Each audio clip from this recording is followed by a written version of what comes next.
So Bryson DeChambeau, obviously a lot's been made recently about how far Bryson is hitting it.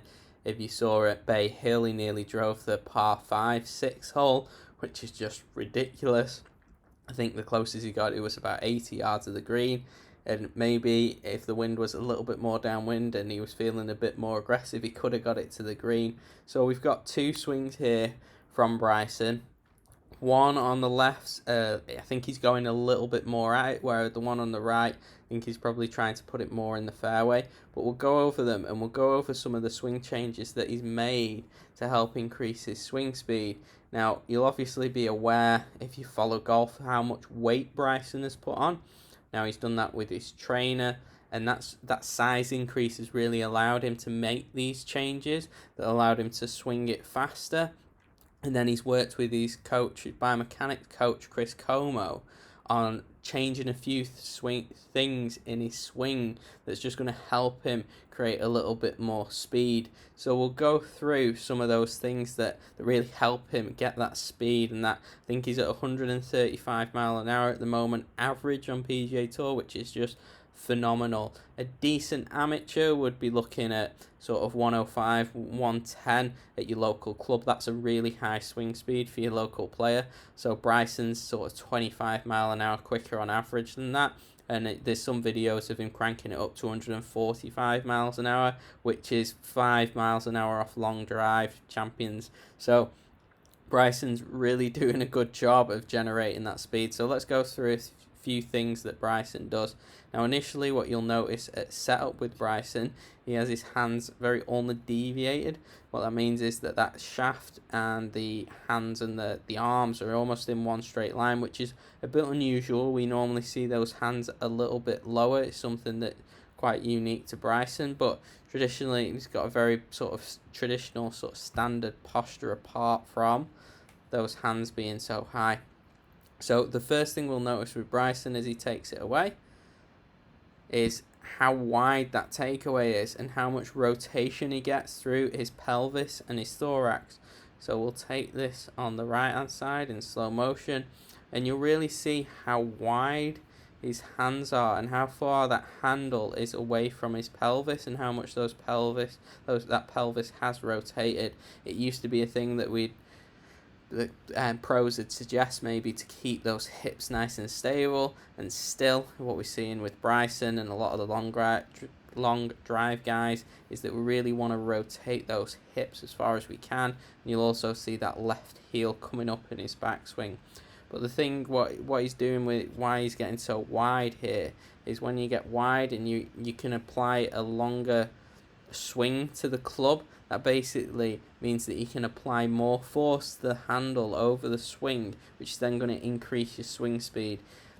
If you'd seen sort of Bryson swings from a couple of years ago, his swing had stopped probably around here. Now on the right hand side we'll see this is more of a fairway finder swing from Bryson. So he does stop it a little bit shorter, but on the left he's really going for it in a speed session, and what you'll see is how much further that club actually travels. So when the club travels further, like I just said, he can create a little bit more speed because he's applying force to the handle for a little bit longer. And now what I want to really focus on is this move in transition. So what we'll do, we'll put a line on Bryson's head from address. So let's get the line tool, and then let's put it on this one on the right hand side. So in the backswing, you're not going to see an awful lot of change in that head height. Maybe lowers a little bit, but what we see from this sort of position is that Bryson's already starting his downswing now. And what that creates, it creates loads of stretches. So if we create stretches and close those stretches really quickly, we create more speed. So it's like firing an elastic band, but we fire it quickly. It's important to get the stretch in the body, but then we need to really fire it quickly and close that stretch. So we need to stretch the elastic band and then close it as quick as possible. And the way we do that, and the way that Bryson's doing that, is that during his backswing, his body is starting the downswing already. So what we'll see is from this position here, you'll start to see initially that this lead ankle comes down, these hips start to rotate, this torso moves into this humerus of the left arm.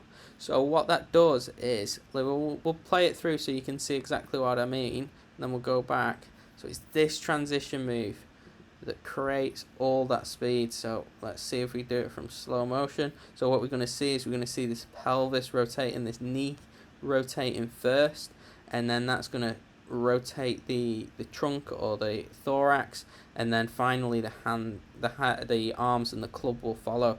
So we can see there that this starts the move, and then for most amateurs their chest would be wide open and they're going to throw it over the top, but for Bryson, he's really keeping that thorax back, and that back almost to the back of the target, and then what he's doing is rotating his rib cage into his lead arm. So if you can see that, just rewind it, so that rib cage is rotating into his lead arm, and what that does, we'll go through it again. So he's creating all these little micro stretches, shall we say. So he's creating a stretch firstly across those obliques here, so you can see it from here. That's the first stretch that we get. It's better to see it from this angle. Let me just clear the lines off. And then what he's going to also create is a stretch across the shoulder blade by moving his rib cage almost in to his left humerus, which is the upper part of your arm. So you're creating a really nice stretch. You can see how those legs separate, and that arm, obliques, everything's stretching out, and it's just creating this elastic band. You can see here, there we go, elastic band. And this angle from down the line is also creating a stretch along his forearm, which is going to release at the ball and really crank the whip. Let's see if we can show you from down the line. Really going to crank that whip, so he's creating all that lag and that speed, and just releasing it at the bottom. So this angle is probably a little bit better for showing that, because you can see from here, loads that lead wrist and the trail wrist, and then he's just rotating. You've got to be so strong to do this. There's a great video on YouTube with GM Golf of Bryson working out in this home garage gym with Kyle Berkshire and GM Golf, I forget his name, and the amount of weight that Bryson is throwing around, especially in these rotation movement, is frightening. Kyle Berkshire, who's a world long drive champion, he can't move the same weight. Both of the lads are in the gym with him, and they're just really struggling to move it. And then the other thing I didn't mention before is this head movement, and this comes from pushing into the ground. You'll see the camera's not exactly stable, so it's not the best point of reference, but we can see a big loss of height from the top of the backswing for Bryson. And what he's basically doing is, with this left foot, he's really pushing into the ground. And then what that is going to do is, if we look at the height of this hip, as we start the downswing, it drops, and then it's going to push back up. So that's going to apply force to the handle and this direction, and that's really going to help him again improve his club head speed. And then he just, all this after anything that comes after this is pretty much just a reaction to everything else. So he's going to really throw it, and then what he does is he lets this left foot come off the ground and spin out, and that, it's not something that he's just throwing his left foot out of the way. It's because he's pushing this move, he's pushing so hard into the ground, pushing that left hip back, which creates a stretch around his obliques. Then it keeps this thorax moving into the humerus, which creates this stretch around this lead arm that then creates the stretch in the wrist, and all that creates that speed, which then he's just letting that left heel go. If he was going to keep it on the ground, he'd probably find some medial pain in his left knee, but he just lets it all go. And do you know what? If you're swinging it at 135 miles an hour, I think I'd be doing the same thing. It's a little bit unorthodox moving this left foot so far out. You don't see many guys on the PGA Tour doing it.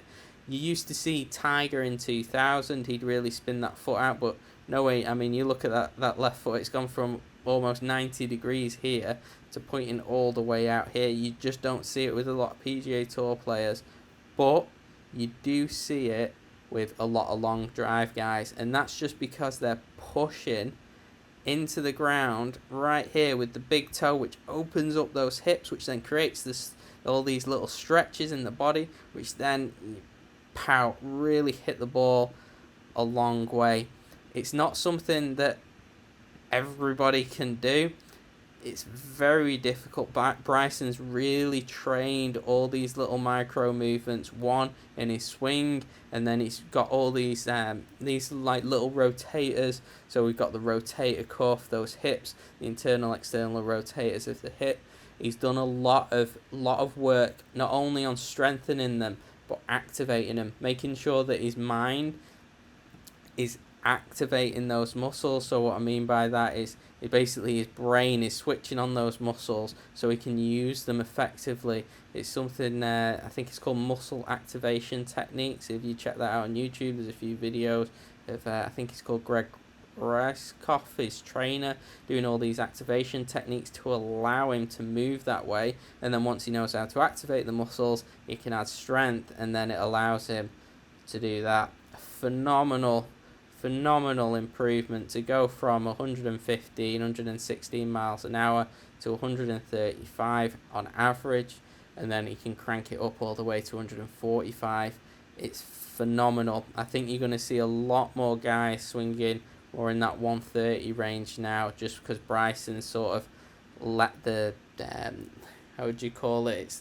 It's like when Roger Bannister broke the 4-minute mile. Nobody thought it was possible, and then all of a sudden you saw local recreational runners breaking that 4-minute mile. I think we're going to see that in golf. We're going to see that 120 mile an hour clubhead speed actually isn't that fast. It's faster than the PGA Tour, but it's 30 mile an hour slower than the long drive guys. So I think we're going to see a combination of sort of long drive PGA Tour swings in that 130, 135 range, and it's going to be exciting to watch.